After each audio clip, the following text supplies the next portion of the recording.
uma responsabilidade de que quando fossem vender o veículo, fariam a transferência de titularidade de propriedade, para que o veículo não continuasse rodando com o nome do antigo proprietário. Então, aconteceu esse fato com esse cliente que justamente a concessionária vendeu o veículo a um terceiro e o veículo não foi transferido. O terceiro não transferiu a titularidade da propriedade. E aí o que é que aconteceu? Começaram a ocorrer notificação para o proprietário anterior de multas, né? E inclusive ele perdendo pontos na carteira. Aí nós entramos na época com uma ação reparatória, inclusive contra a concessionária, né? Porque provamos que o veículo dele usado tinha sido entregue como parte do pagamento do veículo novo e a concessionária foi responsabilizada pela reparação dos danos, bem como de promover a transferência da titularidade do veículo e mais a pontuação, apontar quem era o condutor, para ser feita a devida transferência. E aí houve a reparação do dano e a concessionária foi responsabilizada. Aí porque houve uma relação de consumo direta entre o proprietário anterior e a loja que ficou responsável justamente para realizar a venda. Acontece, isso é um fato, infelizmente, corriqueiro. Né? Bom, no caso do transporte benévolo, né? Transporte benévolo é aquele transporte que não gratuito, né? Que a pessoa faz sem interesse, seja direto ou de forma indireta. Então, os tribunais têm entendido que em matéria de acidente automobilístico, o proprietário do veículo responde de forma objetiva e solidariamente pelos atos culposos de terceiro que o conduz e que provoca o acidente, pouco importando que o motorista não seja seu empregado ou preposto, ou que o transporte seja gratuito ou oneroso, uma vez que, sendo o automóvel um veículo perigoso, o seu mau uso cria a responsabilidade pelos danos causados a terceiros. Então, até mesmo em caso de transporte benévolo, ou seja, transporte gratuito, né? A gente haveria a responsabilidade. A gente lembra até daquela situação que eu comentei, né? Todos que a princípio que têm a contribuir, tem até aquela questãozinha, acho que foi na prova de vocês que eu coloquei, né? Dos amigos que estavam viajando e aí resolveram parar para ingerir bebida alcoólica e aí deram continuidade à viagem, trocaram de lugar com o proprietário para conduzir o veículo e aí questionava de quem seria a responsabilidade. E aí essa responsabilidade nós vimos que ela abrangeria a todos, né, que estavam ali naquele momento, inclusive a própria vítima. Só que no caso da vítima, como ela concorreu para o evento danoso, haveria uma atenuação do valor da reparação. Então, esse entendimento que mesmo no transporte benévolo haverá também responsabilidade solidária do proprietário, está já subentendido com base no próprio julgado aí que eu citei do STJ, o julgado do RESP 577.902 do Distrito Federal, em que houve o reconhecimento que mesmo no caso de transporte benévolo haverá a responsabilidade solidária do proprietário, né? Então, professor, aí entra inclusive aqueles casos, por exemplo, de pneu muito desgastado e às vezes o proprietário não cuida disso, né? Passa desapercebido. Sim, com certeza, porque a responsabilidade do proprietário diretamente com a conservação da coisa.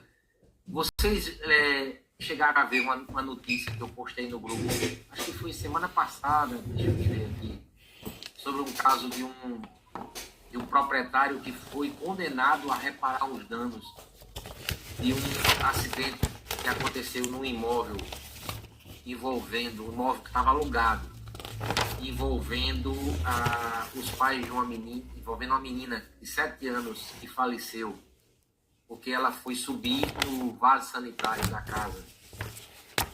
Me parece que foi para desligar, acho que um chuveiro, não lembro agora, uma luz. E o vaso se quebrou e ela sofreu um corte, né, debaixo da axila. E aí isso causou um sangramento. Tudo bem, Rosalina? Era casa alugada, né? Era uma casa alugada. Estava alugada aos pais dessa criança, né? Aí o entendimento do juiz é que isso não afastaria a responsabilidade do proprietário com a conservação da coisa. Porque ele entendeu que o vaso sanitário não estaria em condições normais de uso, embora que há um questionamento aí com relação à conduta da vítima, né? Porque primeiro que ela subiu num vaso sanitário, e vaso sanitário não é usado como cadeira, como escada, né? Segundo, ainda por cima, parece que foi para desligar um chuveiro ou foi para mexer em alguma coisa com energia. Então, mostra a falta de cuidado dos pais, né? Em ter deixado essa criança chegar a fazer isso. Mas a gente sabe que mesmo na concorrência da responsabilidade, não vai afastar a responsabilidade do proprietário com relação à conservação do imóvel, a conservação da coisa, né? Porque às vezes a gente pensa, não, eu aluguei o imóvel, está na mão da pessoa, ela é responsável por tudo. Não é assim, não. Professor, tem uma questão aí também que é de inspeção, né? Às vezes você aluga uma casa e a pessoa que está morando, ela dificulta a visita.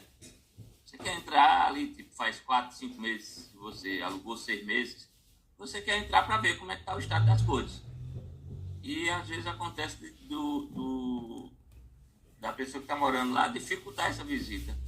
Se tiver prova... É um direito do proprietário de fazer isso. Se o inquilino estiver gerando impedimento, ele tem que buscar as vias judiciais para poder desobstruir esse acesso dele. E aí poder adentrar com um mandado judicial, né? É um direito do inquilino, do proprietário estar lá, de poder fazer vistorias no imóvel para acompanhar. Mesmo que não tenha cláusula específica no contrato, mantém isso. A lei do inquilinato já prevê expressamente esse direito do proprietário, do locador. Isso aí é direito próprio dele de fazer esse acompanhamento. Alguém quer perguntar mais, não? Bom, então a responsabilidade do guardião... Professor, Diga. o senhor vai fazer chamada? Ele para a aula para perguntar se eu vou fazer chamada. Ou não. Como sempre, João Pessoal assistindo sua aula, professor. Tem que saber, né? Está assistindo aula andando na rua, né?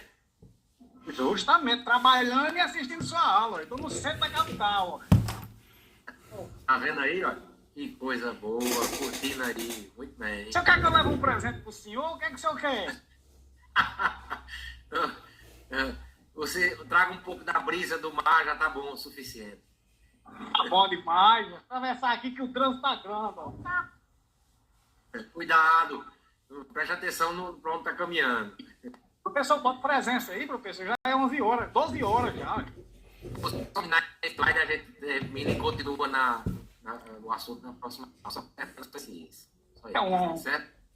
Então, a responsabilidade do guardião, ela seria objetiva ou seria subjetiva com culpa presumida, né? Esse também é um dos debates que, vamos dizer assim, tem gerado maior discussão no âmbito da responsabilidade pelo fato da coisa. Então, parte da doutrina sustenta que essa responsabilidade por fato da coisa, ela está consagrada parcialmente na teoria do risco. E aqui eu cito uma passagem rápida de Arnaldo Rizzardo, onde ele diz que o uso, a fruição, o proveito de uma coisa acarretam a responder pelos danos que a mesma causar. Configurado o nexo de causa e efeito entre o bem e o dano, desponta automaticamente a responsabilidade quando terceiros são atingidos, desde que eles não provoquem o dano, não provocarem o dano, não agirem com culpa ou não se verifique o caso fortuito ou a força maior. Então, dispensando investigar se o dono ou o guardião procedeu com toda a diligência ou cuidado que se impunha para a ocasião. Então, segundo Arnaldo Rizzardo, e essa é a orientação predominante na doutrina e na jurisprudência, a responsabilidade do guardião, que presumivelmente é o proprietário, né? ela é objetiva, ou seja, independe da comprovação de culpa. Basta demonstrar o nexo causal entre a coisa e o dano sofrido pela vítima para, consequentemente, aí, já caracterizar a responsabilidade do guardião. Então, por hoje, vamos dar uma pausazinha, né, nesse conteúdo. Nós vamos retornar amanhã, lembrando que amanhã nós temos 3 aulas, né?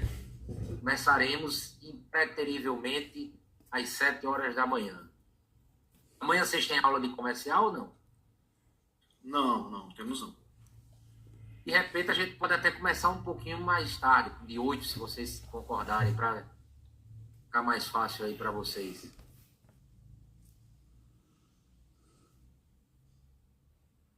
Diga aí, 8 horas, dá certo para a gente começar? A gente fica de 8 às 11? 8 horas, professor. Começa de 8, é melhor, por favor. Dá certo, professor, dá certo. Pronto, então amanhã a gente começa de 8 e vai até às 11 horas, tá certo? E aí, cada um no conforto do seu lar, fica mais vantajoso, né? Ou, de repente, caminhando pelas praias ou pelas ruas da capital, como você se encontra, né? Para poder aí justamente se beneficiar, né, desse momento oportuno, tá certo? Muito melhor, esse modelo é bom demais. Até para brindar.